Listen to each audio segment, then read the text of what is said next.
A lot of producers are up in arms about this Kyle Beats video in which he initially claims that Mexican OT stole his beat and then went platinum from it without paying him, crediting him, or clearing the original loop that was involved in making the beat. I produced it, dude. What are you talking about? Yo, no one hit me up though, dude. Why didn't anyone hit me up? Kyle Beats eventually conceded in the video that the loop was made by Derez and that it was also part of a royalty-free collection. Therefore, it was used legally. There was no theft or any kind of immoral or unethical conduct on the side of that Mexican OT. And a lot of people were commenting that I was hating on Kyle Beats, or they were congratulating me for calling out Kyle Beats. I wasn't calling out anybody. I was responding to a video. I didn't say anything that was insulting. I didn't say anything that wasn't factual. I don't know Kyle. I'm on good terms with Derez as far as I know. I just spoke to him recently after releasing the video. I honestly think Kyle Beats was telling a compelling story in attempts to correct a mistake that he made. Let me explain. I don't believe Kyle Beats is a producer who makes money from selling beats or from getting placements. I think he makes great beats. He makes compelling content. He monetizes that content, and then he uses that engagement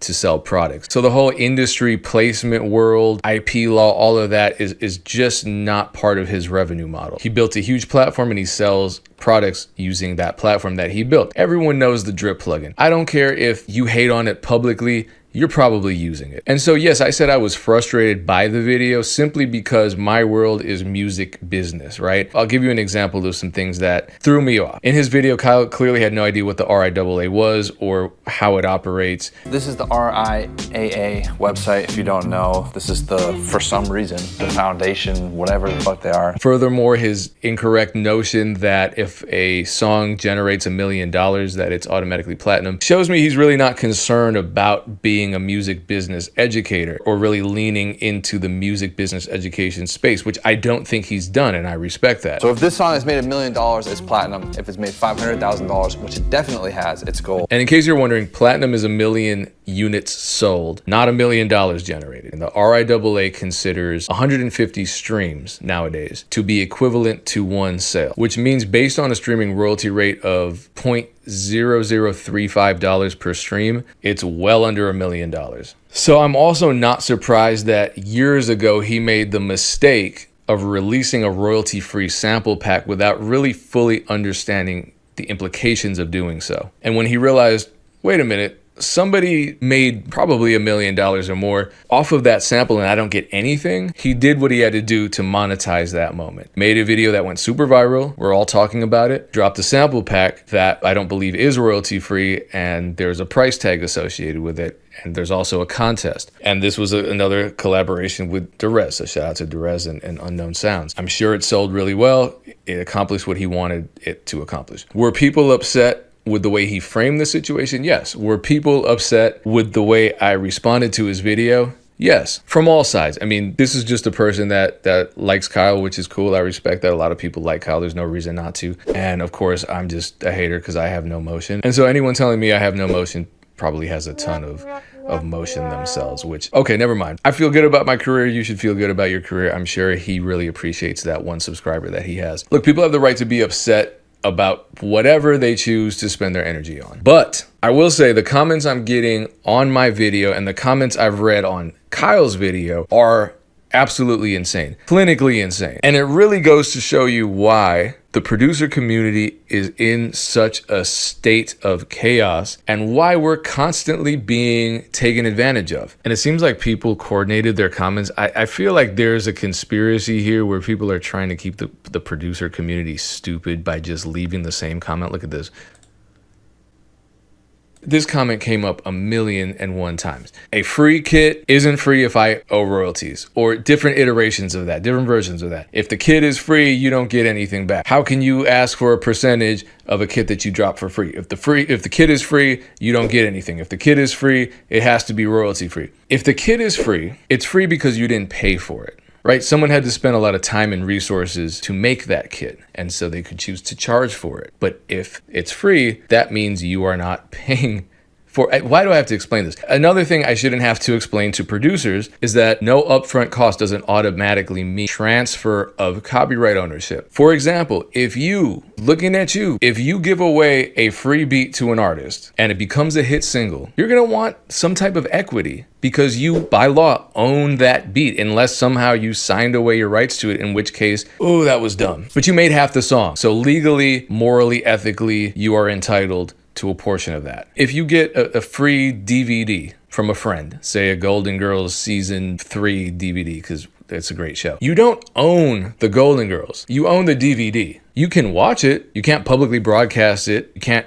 charge other people to view it. You can't upload it to YouTube and monetize it. You can't sell the intellectual property to Betty White's character. You can't transcribe all the scripts and sell those. Thirdly, where do people come up with this whole, I shouldn't have to pay you to use your kit? You're not Look, if you get a kit, whether you pay for it or whether it's free, and you have to give a percentage of that equity in the underlying composition to the creator of the loops and samples in that kit, you're not paying them. You're splitting equity. It's what you're supposed to do when you collaborate with other creatives. This is the same shit that rappers say to us, and it bothers us when they say it, when rappers are like, well, if I paid for your beat, you're not getting anything. I'm not paying you twice. But you're not paying us twice. You are operating in accordance with copyright law. And in the case of a placement, if you're a producer and you use a loop and you have to give Kyle Beats or DJ Payne One or whoever's a little percentage of the equity, you're not paying us. Because guess what? You aren't the label. You are someone that the label has paid. You are an independent contractor. You don't own the label. The label is handling these payments. The PROs are handling these payments. You don't work for ASCAP or BMI. You're not going out collecting performance royalties. All you have to do is tell the label who made the loop, how to contact them, and then they handle it. You sit back and get another placement, and your life is amazing. And you continue working with that person because they handled business in an upfront and professional way. So let's go back to this chart, right? Replace the word song here with loop or sample. Every time you create a recorded piece of music, which could be a song, but in this case, we're talking about a loop or a sample, you generate and own 2 copyrights, the composition and the master recording, aka the sound recording. These are 2 separate and distinct copyrights that generate different separate royalty streams. So when I release a loop pack, what I'm doing is this. Number one, either I'm charging you for the labor that I put into creating that loop or sample pack, or I'm giving it away for free, right? That's my choice because I'm the owner of these 2 copyrights to whatever is contained in that pack. However, I still retain these 2 copyrights. I still retain ownership to both of them. What I am doing is either waiving your obligation to share ownership if it's a royalty-free collection, or I'm setting certain splits. In my case, on average, it's about 20% of the underlying composition. That's just one copyright. When you clear a sample, right? If you want to go back to sampling old songs because you think it's going to be easier than just giving me 20%, be my guest. But what you're going to have to do is you're going to have to hunt down the owners of both of these copyrights, which are probably labels. They're going to charge a ton for the master clearance. They're going to take a lot, if not all, of the equity in the underlying composition. You're probably not going to be handling it. The label's going to handle it. So they're not going to try to negotiate on your behalf. They're just going to give away all your equity because they don't care. You just made the beat, right? That's what they're going to tell you. So for me to make the loop that inspires you to create a track that you get a placement with, that you get paid an advance on the sound recording royalties in the probably 5-figure range, and for me to only ask for 20% of this is incredibly reasonable. And if you don't think so, you probably haven't been in the music business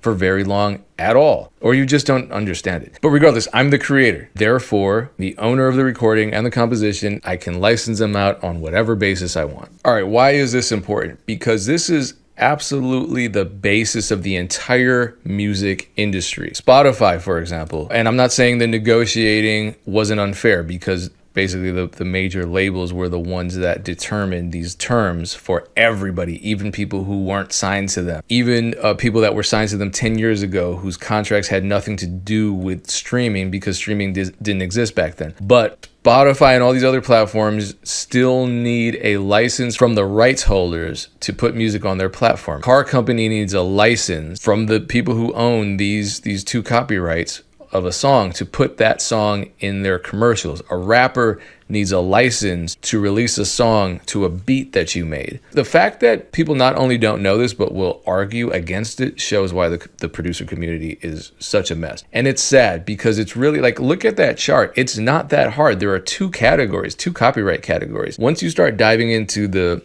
details and minutia of each royalty stream, you start to see how dysfunctional, well, it's not dysfunctional, it's exactly the way it's intended to be, to favor the people in power, but you start to see how dysfunctional and confusing and chaotic all of that really is. But the basic understanding of the whole music industry really just boils down to ownership, equity, exploitation of two copyrights. That's it, two copyrights. That's it. Why don't we learn this? Look here, look at this.